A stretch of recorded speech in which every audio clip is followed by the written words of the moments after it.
My name is April, 34 years old, and I built my life as a software engineer from nothing. Not many know my story of being abandoned by my mother when I was just 12. She left me for her new husband and their growing family without looking back. Now, after 22 years of complete silence, I received a Facebook message from her. The audacity. She wants me to pay college tuition for kids I never even met. Before I tell you what happened when my mother suddenly reappeared in my life, let me know where you're watching from and hit that subscribe button if you've ever had to stand up for yourself against family who only wanted you for what you could give them. When I think about my early childhood before everything fell apart, I remember being happy with just my mum and me. My mother, Diana, raised me alone from when I was born until I was about 10 years old. We lived in a modest 2-bedroom apartment in Cleveland. Nothing fancy, but it was home. Mum worked as a receptionist at a dental office, and while money was always tight, she made sure I never felt like I was missing out on anything important. Those early years formed a strong bond between us. Every night she would read me stories before bed, and on weekends we would go to the park or the public library. I was always a bit of a bookworm and showed interest in school from an early age. Mum used to call me her little genius and tell everyone how proud she was that I consistently brought home straight A's. By the time I was 8, I had developed a fascination with computers. The school had recently set up a small computer lab, and I would spend every free minute there. My 3rd grade teacher, Mrs. Wilson, noticed my interest and let me stay in during some recesses to use the classroom computer. Mum couldn't afford a computer at home, but she would take me to the library where I could use theirs for an hour at a time on Saturdays. Our life wasn't perfect, but it was ours and we were a team. I remember how Mum would involve me in decisions, even small ones like what to have for dinner or which discount store to shop at for back-to-school clothes. She made me feel valued and important. Everything changed when I was 10 years old. Mum met Thomas at a friend's barbecue. He was tall, well-dressed, and worked as a regional manager for a chain of hardware stores. He had a good job, a nice car, and his own house in the suburbs. At first he seemed really nice to both of us. He would bring me little gifts when he came to pick Mum up for dates books about computers or science fiction that I loved. Within 6 months of dating, Mum announced that Thomas had proposed. I was excited for her happiness, but also nervous about the changes coming. We moved into Thomas's 3-bedroom house, and I got my own room with space for a desk where I could do my homework. For a little while, everything seemed perfect. Thomas even bought me a second-hand computer for Christmas, and I spent hours teaching myself basic programming. About 3 months after the wedding, Mum told me she was pregnant. That was when I first noticed the change in her attitude toward me. She became completely focused on the baby, which I understood. But there was something more. She seemed almost apologetic about my presence whenever Thomas was around, like I was an inconvenience from her past life. Thomas changed too. The small gifts and kind attention stopped. He began making subtle comments about how expensive it was to raise a child, especially one who would need braces soon and would eventually want to go to college. He never said these things when Mum was in the room, only when we were alone. When I tried to tell Mum, he would deny it and tell her I was making things up for attention. By the time my half-sister Amy was born just after my 11th birthday, I hardly recognized my mother anymore. She was completely under Thomas's influence. When he suggested I was being difficult or disrespectful, she would agree with him instead of asking for my side of the story. When he complained that I spent too much time on the computer instead of helping around the house, she took away my computer privileges despite knowing how important it was to me. I tried everything to adapt to the new family dynamic. I helped with the baby without being asked. I did extra chores. I kept my grades up. Nothing seemed to make a difference. Thomas had successfully placed himself between me and my mother's, and she let him do it. I would catch her looking at me sometimes with what seemed like sadness or regret, but whenever I tried to talk to her alone, Thomas would find a way to interrupt, or Mum would say she was too tired to talk. The hardest part was seeing how different Mum was with Amy. She was patient and attentive, documenting every milestone with photos and videos. With me, she became short-tempered and distracted. Once when I needed her signature on a permission slip for a school field trip, she snapped at me for interrupting her when she was feeding the baby. I had been waiting for hours for a free moment. That night, I cried myself to sleep wondering what I had done wrong to make my mother stop loving me. Thomas started referring to us as his girls when talking about Mum and Amy, but never included me in that category. He would take them out for ice cream or to the park while I was told to stay home and finish my homework or do chores. Mum never objected or suggested I come along. Each exclusion was like a small paper cut on my heart. Individually, they seemed minor, but collectively, they were bleeding me dry of any sense of belonging. I was just a child trying to understand why the person who had once been my whole world was slipping away from me. I didn't understand the dynamics at play, how Thomas was systematically isolating me, or how my mother was allowing it to happen because she was afraid of losing her new perfect life. All I knew was that the mum who once called me her little genius now barely acknowledged my presence in the room. The beginning of the end started with another announcement. Mum was pregnant again. I was 12 years old, approaching my 13th birthday when she shared the news during dinner one night. Thomas seemed pleased, raising his glass in a toast to their growing family. Again, excluding me from the narrative. I forced a smile and congratulated them because that was what was expected of me. A week later, Thomas announced he had received a job offer in Arizona, a significant promotion that would mean relocating the entire family. Mum seemed excited about the fresh start. I remember feeling a spark of hope that maybe this move would reset things. Perhaps in a new place without the baggage of the past 2 difficult years, Mum might remember how close we used to be. I started researching Arizona online, learning about the desert landscape and the new school I might attend. The plan was to move at the end of the month. Mum and I packed up the house together while Thomas was at work.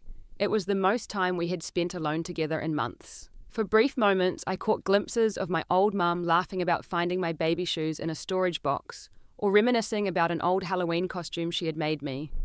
These small moments fed my hope that things would improve once we moved. The night before the big move, I went to bed in my nearly empty room surrounded by labelled boxes. I had one suitcase packed with essentials for the 3-day drive to Arizona. I fell asleep thinking about desert sunsets and the possibility of rebuilding my relationship with my mother. When I woke up the next morning, the house was eerily quiet. Usually, Amy would be making noise by now and Thomas would be moving around getting ready for work. I got out of bed and walked down the hallway to find my mother. Her bedroom door was open and the room was empty. Not just empty of people, but empty of all their belongings. The closet stood open, cleared of all clothes. The dresser drawers were pulled out, nothing inside. Confused and increasingly panicked, I ran to Amy's nursery. The crib was gone. The changing table was gone. Every trace of my baby sister had vanished overnight. I ran through the house calling for my mother, my voice echoing in the now half-empty space. Most of the boxes we had packed were still there, but all of their luggage was gone. Their car was not in the driveway. On the kitchen counter, I found a note in my mother's handwriting. April, you'll be staying with Aunt Judy. It's better this way. She'll be coming to get you this morning. 7 words. You'll be staying with Aunt Judy. Better this way. Kapasi. No explanation. No I love you. No goodbye. No phone number or address to contact her. Nothing. I called my mother's cell phone with shaking hands. The automated voice informed me that the number had been disconnected. I tried Thomas's phone next with the same result. They had planned this, methodically cutting all ties. I sat on the kitchen floor, the note clutched in my hand, and tried to understand what was happening. Had I done something terrible without realizing it? Was I such a burden that they had to literally flee from me in the middle of the night? 2 hours later, a car pulled into the driveway. Aunt Judy, my mother's older sister, rushed in looking frantic. She found me still sitting on the kitchen floor, now numb with shock. She knelt down beside me, her face a mix of anger and heartbreak. April, sweetheart, I just got a call from your mum this morning telling me to come get you. What's going on? Where are they? I handed her the note wordlessly. She read it, then read it again, as if trying to find some hidden meaning between the lines. She pulled me into a fierce hug as I finally began to sob. That day was a blur. Aunt Judy called the police, who took a report, but explained that legally my mother had not committed a crime by leaving me with a relative. They had essentially transferred guardianship to Aunt Judy through abandonment. The officers looked uncomfortable and sympathetic as they explained this, one of them, patting my shoulder awkwardly before they left. Aunt Judy spent hours on the phone trying to reach my mother or Thomas. She called every relative and friend who might have information. No one knew anything, or if they did, they weren't talking. Later that evening, I overheard her on the phone with her husband, my Uncle Ray. They left in the middle of the night, Ray, like thieves. Who does that to their own child? Diana changed her number. They're just gone. That night in Aunt Judy's guest room, I lay awake trying to process that my mother had calculated and planned my abandonment. She had packed her bags, taken her new family, and literally stolen away while I slept, leaving nothing but a cold, impersonal note. I wondered if she had looked in on me one last time before leaving. Had she felt anything at all, regret, relief, or nothing? The weeks that followed were filled with practical matters. Aunt Judy and Uncle Ray became my legal guardians. We packed up my belongings from the house before the landlord reclaimed it. My school records were transferred to the school near their home. Through all these arrangements, I kept waiting for a call, a letter, anything from my mother. Nothing came. 1 month after she left, Aunt Judy sat me down and gently explained that she had finally made contact with Diana through a distant cousin. My mother had made it clear she did not want any contact with me. She had her new family now, and I was part of a past she wanted to forget. The pain of that final rejection was like having the wind knocked out of me. I couldn't breathe through the hurt. The finality of it settled over me like a heavy blanket. I was 12 years old, and I had been discarded by the one person in the world who was supposed to love me unconditionally. The message was clear I wasn't worth keeping. Moving in with Aunt Judy and Uncle Ray permanently was a major adjustment. They lived in a different part of town, which meant a new school and leaving behind the few friends I had. They were kind people, but they had never had children of their own and weren't quite sure how to handle a traumatized preteen. They tried their best, though, setting up a bedroom for me and giving me space to grieve. The first year after the abandonment was the darkest period of my life. I fell into a deep depression. My grades, once a source of pride, plummeted. I stopped raising my hand in class. I stopped caring about computers or books or anything that had once interested me. What was the point of excelling if your own mother couldn't love you? I began to believe there must be something fundamentally wrong with me, some defect that made me unlovable. Aunt Judy arranged for me to see a therapist, Dr. Lambert, who specialized in childhood trauma. Those weekly sessions became a lifeline. Though progress was slow and painful, I would sit silently for entire sessions, sometimes unable to put my feelings into words. Other times, I would rage and cry. Dr. Lambert never rushed me, never judged. She simply provided a safe space for me to begin processing what had happened. The turning point came toward the end of 8th grade. My computer science teacher, Ms. Harris, noticed that despite my general academic slump, I still showed aptitude in her class. One day after school, she asked me to stay behind and showed me a flyer for a weekend coding camp happening that summer. "I think you'd be perfect for this, April White," she said. "You have a natural talent for programming logic." I shrugged, uninterested, but she persisted. "The school has a scholarship that would cover the cost. All you need to do is apply." Something in her belief in me sparked a tiny flame of the old April, the one who loved learning and solving problems. Almost despite myself, I filled out the application. When I was accepted with a full scholarship, it felt like the first positive thing that had happened in over a year. That summer coding camp changed everything. For the first time since my mother left, I found something that made me feel competent and valued. I could lose myself for hours in writing code-solving puzzles, building small programs. The camp counselors praised my work and encouraged me to continue developing my skills. When 9th grade started, I joined the computer club and began rebuilding my identity around something I was good at, something no one could take away from me. Slowly, my grades in other subjects improved as well. I made a few friends in the club who shared my interests and didn't ask too many personal questions.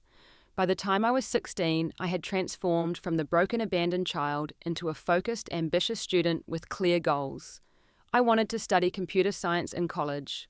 I wanted to build things, create programs that would help people. The pain of my mother's abandonment never fully disappeared, but I channeled it into determination. I would succeed despite her, not because of her. Aunt Judy and Uncle Ray supported my ambitions wholeheartedly. They came to every school event, praised my improving grades, and never treated me as a burden. They weren't demonstrative people, not big on physical affection or heart-to-heart talks, but their steady presence and reliability were exactly what I needed.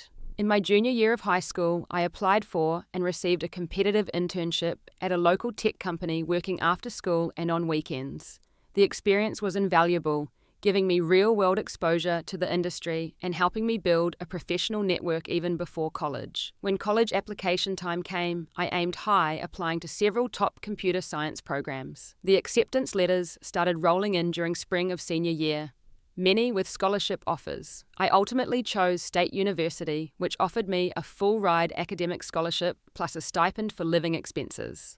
College was where I truly blossomed. Free from the shadow of my past, I excelled academically and socially. I joined student organizations, made lifelong friends, and even started dating, though trust issues made romantic relationships challenging. I continued therapy throughout college, gradually unpacking and processing the abandonment trauma. During summer breaks, I secured internships at increasingly prestigious tech companies, building my resume and making professional connections. By the time I graduated with honors, I had multiple job offers. I chose a position at a promising startup in Boston, far from my hometown and the painful memories it held. My career progressed rapidly. I went from junior developer to senior software engineer in 5 years, earning promotions and raises that reflected my hard work and talent. At 29, I bought my first home, a moment of triumph that represented how far I had come from that abandoned child. Throughout these years, I built what therapists call a chosen family, a tight circle of trusted friends who provided the emotional support I missed growing up. Taylor, whom I met in college, became like a sister to me. Zach and Lisa, co-workers turned friends, included me in their family gatherings and holiday celebrations. My relationship with Aunt Judy and Uncle Ray evolved too. As I matured, I came to appreciate more deeply the sacrifice they had made in taking me and rearranging their lives to accommodate a grieving child. They had provided stability when I needed it most, never once making me feel like a burden despite the circumstances. Our relationship wasn't perfect, but it was genuine and reliable. The one area where I continued to struggle was in romantic relationships. I had dated throughout my 20s, but none of the relationships lasted longer than a year. As soon as someone got too close, I would find reasons to push them away. My fear of abandonment created a self-fulfilling prophecy where I would leave before I could be left. It was a pattern I recognized, but found difficult to break even with ongoing therapy. By my early 30s, I had created a life that looked successful by any external measure. I had a beautiful home, a thriving career, good friends, and financial security. But inside, there remained a small, wounded part of me that still wondered why I hadn't been enough for my mother to keep. That part of me affected my ability to fully trust others and to believe in my own worthiness of love. My therapist, Dr. Chen, who had been working with me since my late 20s, helped me understand that healing isn't linear. There would always be triggers and moments of pain, but I had developed healthy coping mechanisms. I learned to recognize when I was acting from a place of old wounds rather than present reality. I practiced self-compassion and mindfulness to ground myself when abandonment fears surfaced. I had no contact with my mother throughout these years. Sometimes I would search her name online out of curiosity, but she had a common enough name that nothing conclusive ever came up. I assumed she was still with Thomas raising her real family somewhere in Arizona. I tried not to think about my half-siblings, whose existence was a painful reminder of what my mother had chosen over me. By 34, I had built a life that was authentically mine, crafted through determination, resilience, and the support of those who had chosen to stand by me. I wasn't defined by my mother's abandonment anymore, even if it had shaped parts of who I became. I was April, software engineer, homeowner friend, aunt to Taylor's kids, volunteer coding teacher at a local girls' program. I was whole without my mother's love, and I had made peace with that reality. Or so I thought, until a message notification changed everything. It was a Tuesday evening in September. I was working late finishing up some code for a project deadline the next day. My phone pinged with a Facebook notification. I rarely used Facebook anymore, except to keep up with a few old college friends, so notifications were uncommon. I glanced at my phone screen and felt my world tilt sideways. The preview showed a message from Diana Williams. My mother had remarried and taken Thomas's last name, but I recognized her maiden name in parentheses. My hands began shaking so badly I had to set my phone down on my desk. A wave of nausea hit me and I struggled to breathe normally. For several minutes, I just stared at the notification, unable to tap on it and read the full message. What could she possibly want after 22 years of complete silence? Why now? Part of me wanted to delete the message unread to protect myself from whatever pain it might contain. But curiosity and a lingering need for answers won out. I finally opened the message and the casual tone of it was the first shock. Hi April, it's your mum. I hope this message finds you well. I found your profile on LinkedIn and then tracked you down here. You've grown into such a beautiful woman, and I see you've done well for yourself as a software engineer. I always knew you were smart. Thomas and I are still together after all these years. We live in Phoenix now. After Arizona, we moved around a bit for his job before settling here 10 years ago. I work part-time at a boutique downtown. Thomas is now a VP at his company. I should update you on your siblings. Amy is 23 now and working as a teacher. Jacob is 21 and studying business at Arizona State. Sophie just graduated high school and has been accepted to Cornell University for the fall semester. We're all so proud of her accomplishment. Which brings me to the reason I'm reaching out. With Thomas's recent medical bills and the housing market downturn affecting our investments, we're in a bit of a financial bind. Sophie's acceptance to Cornell is a dream come true, but the tuition is much higher than we anticipated. We've exhausted our options with loans and scholarships, and I remembered how successful you've become in your career. I know we haven't been in touch for a while, but family helps family. Would you be willing to contribute to Sophie's education? Any amount would help, but ideally, we need about $20,000 for her first year expenses after the financial aid package. I've attached some recent family photos so you can see your siblings. Sophie looks a bit like you around the eyes. Let me know if you can help out. It would mean so much to all of us. Love, Mum. I read the message 3 times each time, feeling a new wave of disbelief and anger wash over me. Haven't been in touch for a while. She abandoned me in the middle of the night without a goodbye when I was 12 years old. And now she had the audacity to ask me for money for a half-sister I had never even met. The casual way she glossed over her abandonment made me question my own reality for a moment. Had I somehow misremembered the traumatic event that shaped my entire life? No. I remembered finding that note. I remembered Aunt Judy's shock and anger. I remembered years of therapy dealing with abandonment issues. I clicked on the attached photos with morbid curiosity. There they were, my mother's real family. In one photo they posed on a beach somewhere, all smiles and matching white outfits. Diana looked older, but still recognizable, her arm around a tall man I assumed was Thomas. 3 young adults stood with them, 2 girls and a boy, all attractive and well-dressed. My half-siblings. People who shared my blood, but who had grown up with the mother who had discarded me. Had they even known about me? The message gave no indication that they knew they had an older half-sister somewhere. My hands were still shaking as I picked up my phone and called Taylor. She answered on the 3rd ring. Hey, what's up? You never call this late on a weeknight. She contacted me. My voice didn't sound like my own. Who did? What's going on, April? My mother. After 22 years, she just sent me a Facebook message asking for money for my half-sister's college tuition. Taylor's gasp was audible. Are you serious? What did she say? Are you okay? I read her the message verbatim, my voice growing tighter with each word. I have no words, Taylor said when I finished. The absolute nerve of this woman. What are you going to do? I don't know, I admitted. Part of me wants to tell her exactly where she can shove her request. Another part wants to know more about these siblings I never got to know. And there's still this stupid, pathetic part of me that is just happy she reached out at all, even if it's only because she wants something from me. That's not stupid or pathetic, Taylor said firmly. That's human.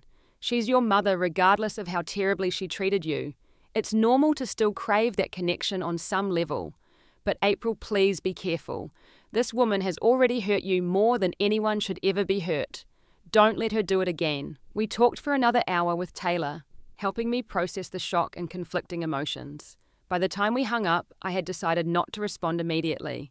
I needed time to think, to consult with Dr. Chen, and to figure out what I actually wanted from this unexpected reconnection, if anything. That night I barely slept.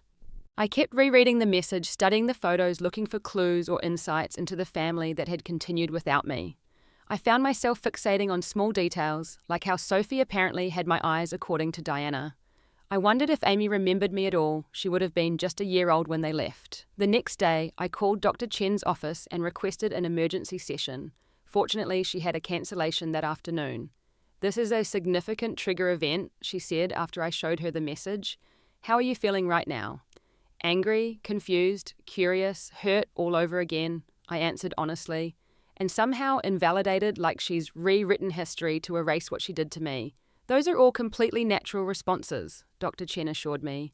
What do you think you want from this situation? That was the question I had been asking myself all night.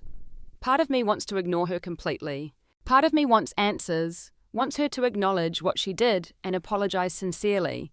And yes, there's a part that is curious about these half-siblings who don't even know I exist. Dr. Chen nodded thoughtfully. Those are all valid desires. The question becomes, which path is most likely to promote your continued healing rather than reopen old wounds? I didn't have an immediate answer. The session helped me organize my thoughts, but I still felt overwhelmed by the sudden intrusion of my past into my carefully constructed present. The days following my mother's message became an emotional hurricane. I couldn't focus on work and ended up taking emergency personal days, something I rarely did. I found myself obsessively researching my mother and her family online, trying to piece together the life that had continued without me. Diana's Facebook profile was mostly private, but I could see some public photos and posts. There were birthday celebrations, holiday gatherings, vacations, and school events, all documenting the normal happy family life I had been excluded from. In one Thanksgiving post from 3 years earlier, she had written, "So thankful for my wonderful husband and my 2 beautiful daughters and handsome son. Family is everything. 2 daughters, not 3. In her public narrative, I simply didn't exist. I found Amy's profile next, then Jacob's both, with public posts typical of people their age. Finally, I located Sophie, the youngest, whose college tuition I was being asked to fund. Her profile showed a confident young woman who posted frequently about her achievements, her friends, and her expectations for her bright future. One post particularly stung, a photo of her Cornell acceptance letter with the caption, "I've worked so hard for this and deserve the absolute best education. Watch out, Ivy League, here I come. Blessed, # Cornell 2024. The entitlement in her tone reminded me of Thomas. I wondered how much his personality had influenced all 3 children, how much of my mother was even left in the family dynamic. Had she become a completely different person with them than she had been with me in those early years? I drafted and deleted at least a dozen responses to my mother's message. Some were coldly factual, simply stating that I wouldn't be contributing financially. Others were angry tirades detailing the damage her abandonment had caused. Still others were cautiously open to reconnection, but with clear boundaries. None felt right. I decided to call Aunt Judy. Now in her 60s, she had remained a steady presence in my life, though we weren't particularly close in an emotional sense. She had given me stability when I needed it most, and I would always be grateful for that. "April, honey, it's good to hear from you," she said when she answered. "Is everything okay? You usually email." I explained the situation, reading her Diana's message. Aunt Judy was silent for a long moment after I finished. "That woman," she finally said, her voice tight with anger. "After everything she put you through to contact you, just to ask for money, I have half a mind to call her myself and give her a piece of my mind." "I appreciate that, but I need to handle this myself," I said. Did you ever hear from her over the years? Did she ever ask about me?" Another pause, longer this time. "I didn't want to tell you this before because I wasn't sure it would help anything. But yes, she called me maybe 3 or 4 times over the years, never to speak to you directly, just to ask if you were okay." This revelation hit me like a physical blow. She checked up on me. The first time was about 2 years after she left. Then when you were graduating high school. Once when you were in college, and the last time was maybe 5 or 6 years ago. She asked general questions about how you were doing, if you were healthy, how school was going later, about your career. I didn't give her many details, just assured her you were doing well despite her abandonment. Did she ever express remorse? Did she ever say she wanted to reconnect? Aunt Judy sighed. "No, honey. She never said she was sorry or asked to speak with you. When I asked her once why she was calling, if she didn't want to re-establish contact, she said something about just needing to know you were okay. Then she would thank me for taking care of you and hang up. So my mother had kept tabs on me from a distance, just enough to know I had become successful, but never enough to actually be part of my life or take any responsibility for the pain she had caused. And now that she needed money suddenly, she was reaching out directly. The calculated nature of it made me feel sick. What should I do, Aunt Judy?" "Only you can decide that, April. But whatever you do, protect yourself first. Diana made her choice a long time ago, and you don't owe her anything. Certainly not money for a child she raised while abandoning you." After our call, I felt more resolved. I wouldn't be sending money, that much was clear. But I was still torn about whether to engage at all or simply block her and move on. My curiosity about my half-siblings tugged at me, as did the lingering child inside, who still wanted answers from her mother. I decided to respond and suggest a video call. If Diana was sincere about reconnecting, even if her initial motivation was financial, she would agree. If she was only interested in extracting money from me, my requirement for a face-to-face conversation might be enough to make her disappear again. I kept my response brief and neutral. Diana, I received your message. I'm not prepared to discuss financial assistance without having a direct conversation first. I'm willing to do a video call this Saturday at 2 p.m. Eastern Time.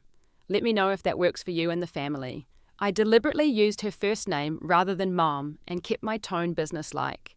Within an hour, she had responded with forced cheerfulness, agreeing to the call and saying how excited everyone would be to meet me. Her easy acceptance surprised me, and I spent the rest of the week anxiously preparing for the conversation, working with Dr. Chen on establishing boundaries and managing my expectations. Saturday arrived, and with it the most surreal experience of my life. As the time for the video call approached, I felt physically ill with anxiety. I had prepared my apartment meticulously, choosing a neutral background that revealed little about my personal life. I had dressed carefully in a simple blue blouse that looked professional without being formal. I had even rehearsed certain phrases with Dr. Chen, boundaries I wanted to establish early in the conversation. At exactly 2 o'clock, my laptop chimed with an incoming video call request. I took one deep breath, then another, and clicked accept. The screen filled with the image of my mother sitting at what appeared to be a kitchen table. She looked older, of course, with lines around her eyes and grey streaks in her hair, but unmistakably the woman who had left me 22 years earlier. She smiled nervously at the camera. April, oh my goodness, look at you. You're so grown up and beautiful. Her casual, almost cheerful tone immediately set me on edge. She was acting as if this were a routine catch-up call between family members who spoke regularly, not the first conversation in over 2 decades following an abandonment. Hello, Diana, I said deliberately, using her name again. Thank you for agreeing to talk. If my formality bothered her, she didn't show it. Of course, we're all so excited to reconnect with you. The kids are here too. They're just waiting for me to call them in. They're a little nervous to meet their big sister. Before they join, I think we need to address the circumstances of our last interaction. I said, my voice steadier than I felt. You left me when I was 12 years old. You disappeared in the middle of the night without saying goodbye and left a note saying it was better this way. You changed your phone number and made it clear to Aunt Judy that you didn't want contact with me. My mother's smile faltered slightly. Oh, April, that was so long ago. It was a very difficult time for all of us. Thomas had this amazing job opportunity and we had to make some hard decisions. Abandoning your child in the middle of the night isn't a hard decision. It's neglect and emotional abuse, I said, feeling my carefully maintained composure beginning to crack. You never called, you never wrote, you never sent birthday or Christmas cards. You never checked if I was okay. That's not entirely true, she said, looking uncomfortable. I called Judy a few times to check on you. Yes, I know about that now, but you never wanted to speak to me directly or have any relationship with me. And now, after 22 years of silence, you contact me asking for $20,000 for a child I've never even met. Diana shifted in her seat. I understand you're still hurt, and that's valid. But we're family, April. Despite everything, we're still connected by blood. I thought enough time had passed that maybe we could rebuild our relationship. Sophie's college situation just happened to be the catalyst that pushed me to finally reach out. Her reframing of the situation as if her abandonment were a minor misunderstanding, and her current money request was actually a selfless attempt at reconnection, made my blood boil. But before I could respond, she called out, "Kids, come meet your sister, April." 3 young adults awkwardly filed into the frame and arranged themselves behind and beside Diana. Amy, the oldest, looked uncomfortable, but offered a small smile. Jacob, the middle child, seemed completely disinterested. Sophie, the youngest, whose education I was being asked to fund, looked at me with undisguised curiosity. Everyone, this is your older sister, April, Diana said with forced brightness. April, this is Amy, Jacob, and Sophie. Half-sister? I corrected automatically. And it's nice to meet you all, though I'm surprised to hear you even knew I existed. A moment of awkward silence followed. Amy and Jacob exchanged glances. Mum told us about you last week when she decided to contact you, Amy said quietly. We didn't know before that. The confirmation that my mother had erased me so completely from her new life that she hadn't even told her children about me was another blow, even though I had suspected as much. So let me understand this, I said, struggling to keep my voice level. You abandoned me, never mentioned my existence to your new children, and only told them about me a week ago when you decided you needed my money. Diana's face flushed. It wasn't like that, April. It's complicated. Thomas thought it would be confusing for the children to know about you when we weren't in contact. and reconnecting with you has been on my mind for years. I just never found the right time or way to do it. Until you needed money, I said flatly. Sophie leaned forward then. Look, I don't know what happened between you and Mom, and it sounds like it was really difficult for you. But I got into Cornell. It's a once-in-a-lifetime opportunity. Mum said you're some big-shot software engineer now, so helping with tuition would be no big deal for you. It's what family does, right? Help each other out. Her entitled tone, so evident in her social media posts, was even more grating in person. This young woman raised with 2 parents, and all the advantages I had been denied, was now suggesting I owed her financial support because of a family connection that had been non-existent until a week ago. Sophie, I don't know you, I said bluntly. I don't know any of you. That's not your fault, but it's the reality. Your mother made sure of that when she chose to leave me behind and never speak of me again. Oh, come on, Sophie said with an eye roll. That was forever ago. Mum said you were difficult as a teenager and there were issues with you and Dad not getting along. But we're adults now. Can't we move past ancient history? I was stunned into momentary silence by this revision of events. Difficult as a teenager, I had been 12 when she left. Issues with Dad not getting along. Thomas had never been my father in any sense of the word, and the issues were entirely of his creation. Is that what you told them? I asked Diana, my voice rising despite my efforts to stay calm. That I was some troubled teen you had to leave behind. I was 12 years old, Diana. I was a child who woke up to find her mother gone without a goodbye. Diana looked away from the camera.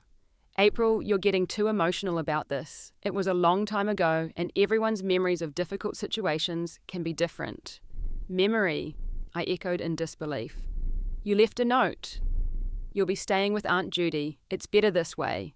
Those were your exact words. There's no ambiguity in that. At that moment, a male voice called from off camera. What's going on in here? Why is everyone gathered around the computer?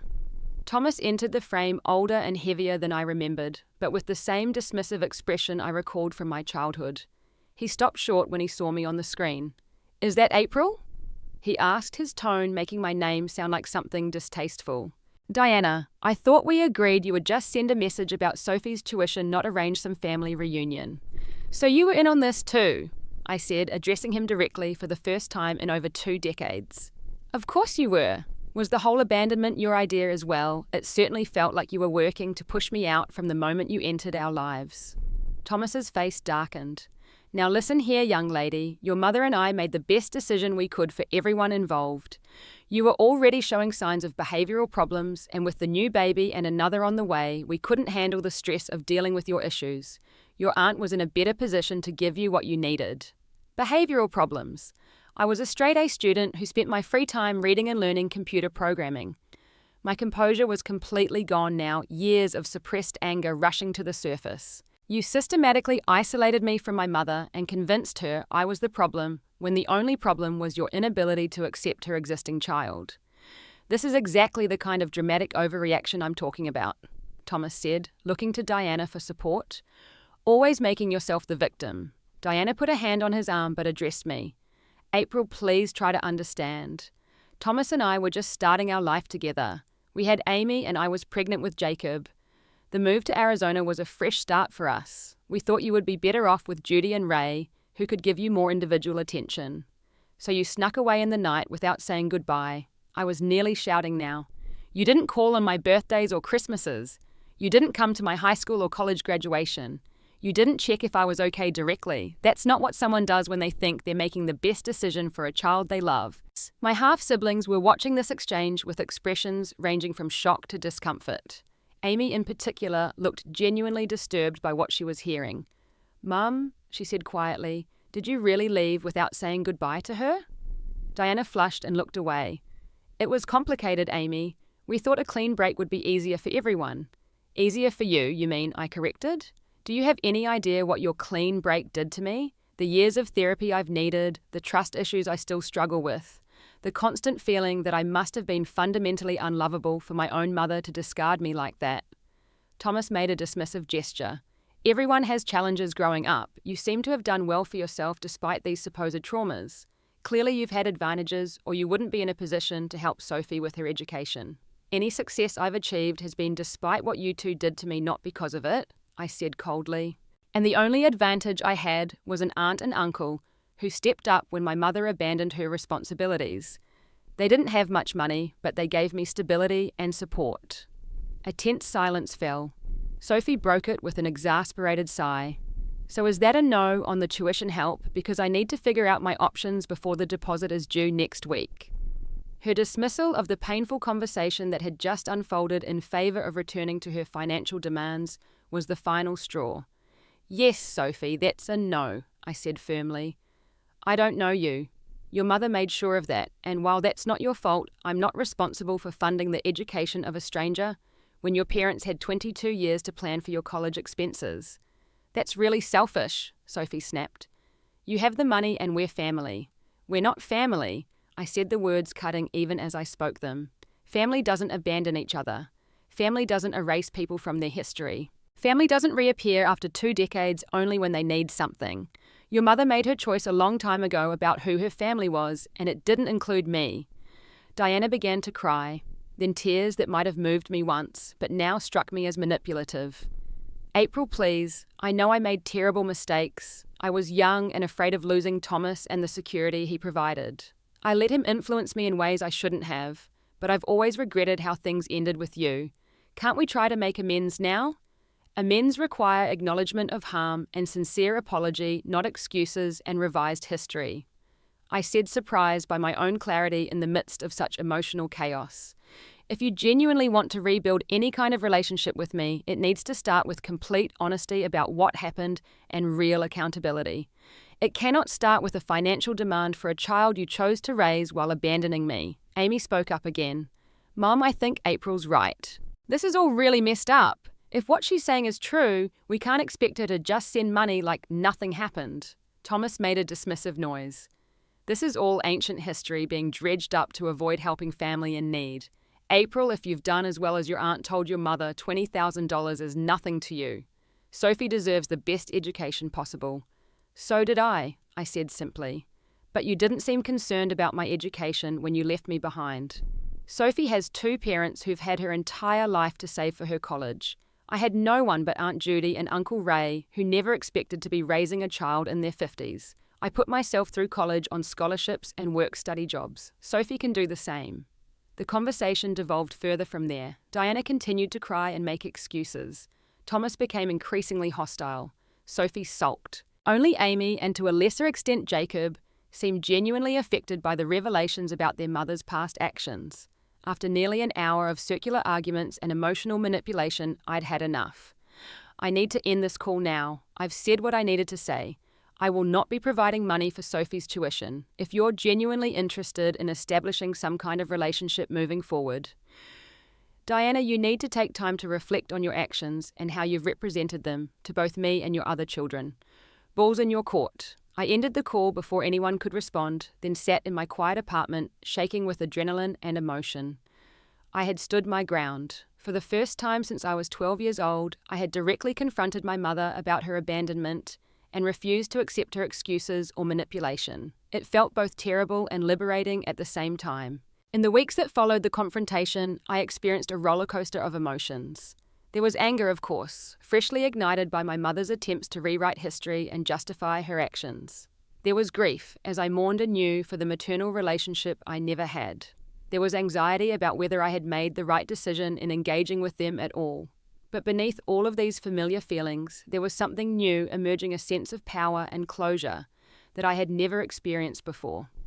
The day after our video call, my phone began lighting up with notifications. Diana had sent me a series of long messages alternating between tearful apologies and subtle guilt trips about Sophie's education. Each message felt calculated to hit my emotional triggers, designed to make me reconsider my refusal to provide financial support. I read them all but didn't respond. 3 days later, I received a separate message, this one from Amy, my oldest half-sister. April, I just wanted to reach out separately to say I'm sorry for what you went through. I had no idea Mum had another daughter she left behind until last week, and hearing your side of the story really shocked me. The way Mum and Dad described it initially made it sound like you were a troubled teenager. They reluctantly had to send to live with relatives, not a 12-year-old child they abandoned in the middle of the night. I'm still processing all of this, but I wanted you to know that I'd like to get to know you with no expectations or requests for money. Only if you want to, of course. I understand if you don't. Her message seemed genuine, lacking the manipulative undertones of my mother's communications. After careful consideration and discussion with Dr. Chen, I decided to respond to Amy with cautious openness. I thanked her for reaching out and agreed to email correspondence, making it clear that I needed to establish boundaries and move slowly. Over the next few weeks, Amy and I exchanged several emails. She shared stories of her childhood, inadvertently giving me glimpses into the family life I had been excluded from. It was painful at times, but also helped complete the picture of what had happened after I was left behind. According to Amy, Thomas had been controlling and emotionally manipulative throughout their upbringing. Diana had been a passive parent who deferred to Thomas on all major decisions. Neither Jacob nor Sophie had fared well under this dynamic, though they had developed different coping mechanisms, Jacob through withdrawal and Sophie through entitled behaviour that Thomas encouraged. As for Diana, her messages continued to arrive regularly, each one more desperate than the last, as Sophie's tuition deadline approached. I maintained my silence, letting her experience the consequences of her actions, perhaps for the first time. According to Amy, there had been a significant fallout in their household, following our video call, with Amy confronting their parents about the lies they had told regarding my existence and the circumstances of my departure from the family. About a month after our initial confrontation, Diana sent what appeared to be her most genuine message. Yet, April, I've been doing a lot of thinking since our call. You were right that I was making excuses instead of taking responsibility. The truth is harder to admit. I was young and scared when I met Thomas. Being a single mother was so difficult, and he offered security and status I'd never had before. When he began suggesting that you were coming between us, I should have defended you fiercely. Instead, I gradually allowed him to convince me that our new family would be stronger without the complications of my past. It was wrong. It was unforgivable. I have no right to ask anything of you financially or emotionally. I am deeply sorry for the pain I caused you. I understand if you never want to have a relationship with me. I just wanted you to know that I recognize the terrible choice I made and the harm it caused. This message, unlike the others, contained no requests for money or subtle attempts at manipulation. It was the closest thing to a genuine apology I had received. I read it multiple times, searching for hidden agendas or emotional traps. Finding none, I allowed myself to feel the impact of her words. Did her acknowledgement heal the wounds of the past? No. Did it make up for 22 years of absence? Certainly not. But it was a small step toward the accountability I had demanded during our call. After careful consideration, I crafted a response. Diana, I appreciate your more honest reflection on what happened. Acknowledging the truth is the necessary first step toward any potential healing. I need time to process all of this. I'm not ready to jump into any kind of mother-daughter relationship, and I may never be. What you did caused deep and lasting damage that has affected every aspect of my life. If you are sincere about wanting to make amends, it will require patience, consistency, and continued honesty on your part, with no expectations of what you'll receive in return. I also want to be clear that my relationship with you, whatever form it may take, is separate from any financial support for Sophie, which I am not providing. Setting this boundary firmly but without malice felt empowering. For the first time, I was engaging with my mother as an adult, with agency, not as the abandoned child desperately seeking understanding. In the midst of processing this family drama, I reconnected more deeply with Aunt Judy. Our relationship had always been one of mutual respect rather than demonstrative affection, but the recent events had opened up new avenues of communication between us. I visited her and Uncle Ray for a weekend, and we had the most honest conversation of our entire relationship. You know, Aunt Judy said as we sat on her porch swing, when Diana first left you with us, I was so angry with her I could barely speak her name. But I was also terrified of doing right by you. Ray and I never planned to have children. We didn't know how to comfort a traumatized 12-year-old. I always worried we weren't enough for you. You were exactly what I needed, I told her, reaching for her hand. You gave me stability and consistency when my world had been turned upside down. You never promised what you couldn't deliver.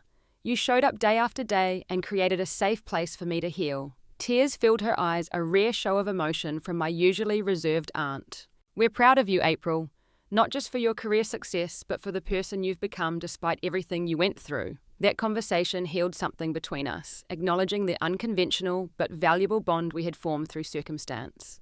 As the weeks turned into months, I continued my cautious email exchanges with Amy, and eventually Jacob as well, who reached out with his own apology for his initial coldness during our video call.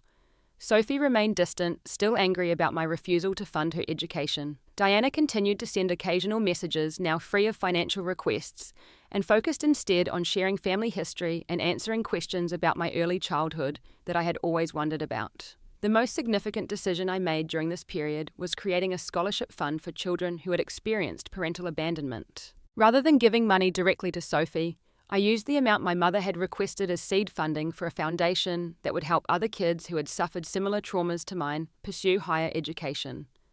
I named it after Aunt Judy and Uncle Ray, honoring their willingness to step up when my own parent would not. When I announced the scholarship fund on social media, Amy was the first to like and share the post. Diana sent a private message saying it was a beautiful way to transform pain into purpose. Sophie blocked me on all platforms. Thomas sent an angry email accusing me of creating the fund specifically to shame them publicly. His reaction only confirmed that I had made the right choice. The scholarship became a focus for my energy and a way to reclaim my narrative. Instead of being defined as the abandoned daughter, I was now actively helping others overcome similar challenges. It didn't erase the pain of the past, but it gave it meaning and purpose. As for my relationship with Diana, we settled into a cautious, limited form of contact. I wasn't ready to call her mom again, and perhaps I never would be. But I could acknowledge her as a flawed human who had made terrible choices and now seemed genuinely remorseful. Whether that remorse had come too late was something only time would tell. The most profound change, however, was internal. Through standing my ground and refusing to be manipulated, I had finally taken back the power that was stolen from me as a child. I no longer felt like the girl waiting by the phone for a call that would never come. I was a woman who had built her own life, crafted her own definition of family, and found healing on her own terms. Some people only return to your life when they need something. The strongest thing I ever did was recognize my worth wasn't tied to what I could give to someone who gave nothing to me. True family stands by you in hard times, not just when they need your help. I've learnt that healing doesn't come from receiving the apologies we deserve, but from no longer needing them to move forward. Have you ever had to stand your ground against family members who only reached out when they needed something? Share your experience in the comments below. If this story resonated with you, please hit that like button and subscribe to hear more stories about finding strength after betrayal. Thank you for listening to my journey, and remember that your worth is never determined by those who fail to see your value.